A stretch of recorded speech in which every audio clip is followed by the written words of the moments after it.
Hello students, welcome to this YouTube channel. There was a kind of a requests from the students, and the repeated requests compelled me to think about the procedures of writing a critical appreciation. You see that when you are in your English honors, you are facing different kinds of questions regarding the appreciation of a poem. And at the same time, when you will try to enter into the universities and you will face some questions on the critical appreciation, that means in the entrance tests, entrance to the postgraduate section, you will face some questions that are related to critical appreciation. So the repeated requests from the students actually was made from the students that to help you regarding the processes of critical appreciation. So that's why today I will discuss on the process of writing critical appreciation, or rather it should be said that how to write critical appreciation. Now, in this particular lecture, I will discuss on the critical appreciation of a poem. Right.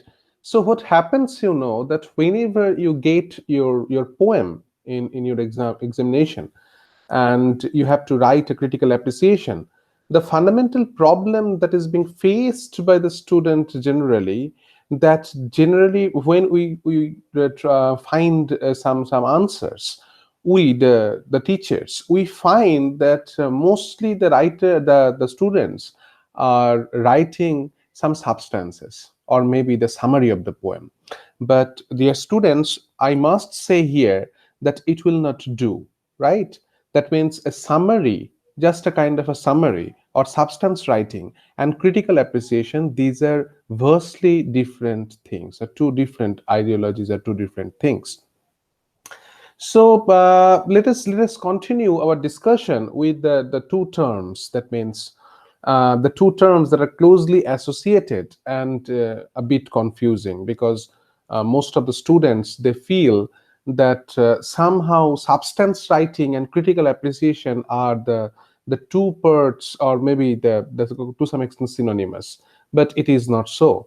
As we can see here, or you can see here, that there are ample differences between the substance writing and critical appreciation. So fundamentally, what do you mean by substance writing? Generally, what happens, that whenever a student reads a particular poem, essentially, as you will find, that the poem doesn't have any title. That means the title has not been given, or the title is not being mentioned in your question paper, or neither the name of the poet.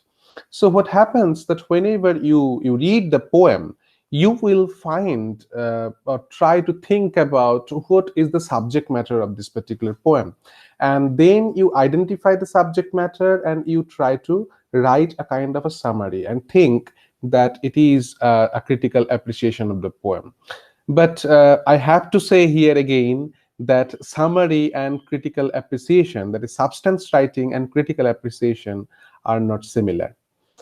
So I have made these are not the I have made a kind of a differentiation between a substance writing and critical appreciation, but I should say here that these are not all. That means whenever you will deal with critical appreciation, you have to deal with other things. You see, the multiple other things which I will discuss. I will mark and point what you have to do while writing critical appreciation in our next classes or few lectures.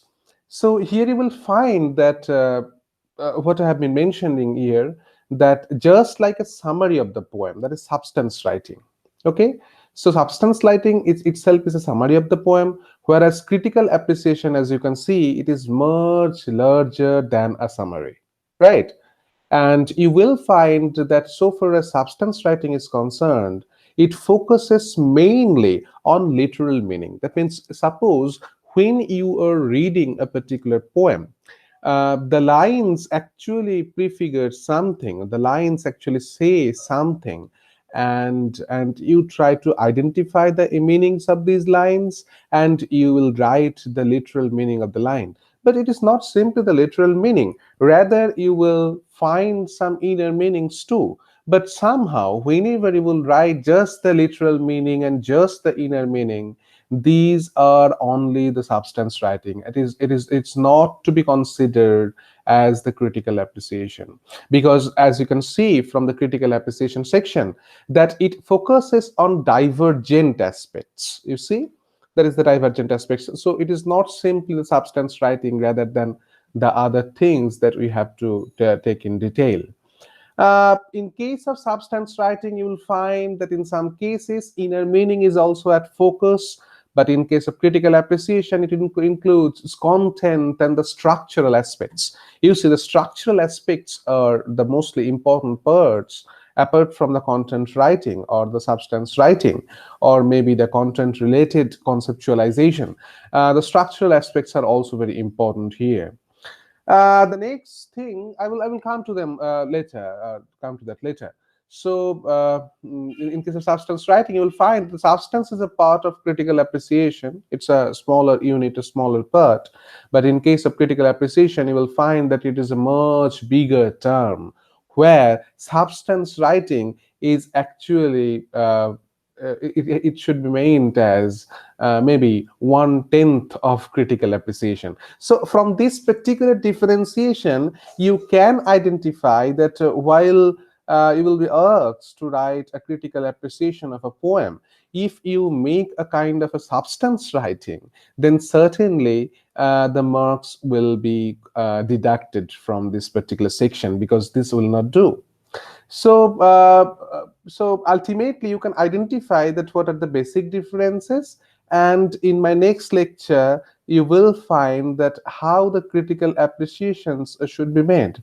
So ultimately, you will find that what I should say here, that in case of critical appreciation, you have to consider yourself as a critic, and you have to appreciate the poem from the perspective of a critic. So ultimately, what are the things and in which a particular approach the critical appreciation goes with this particular form, I should discuss, or I will discuss in my next lecture. So subscribe this channel and continue watching on these sections. So thank you.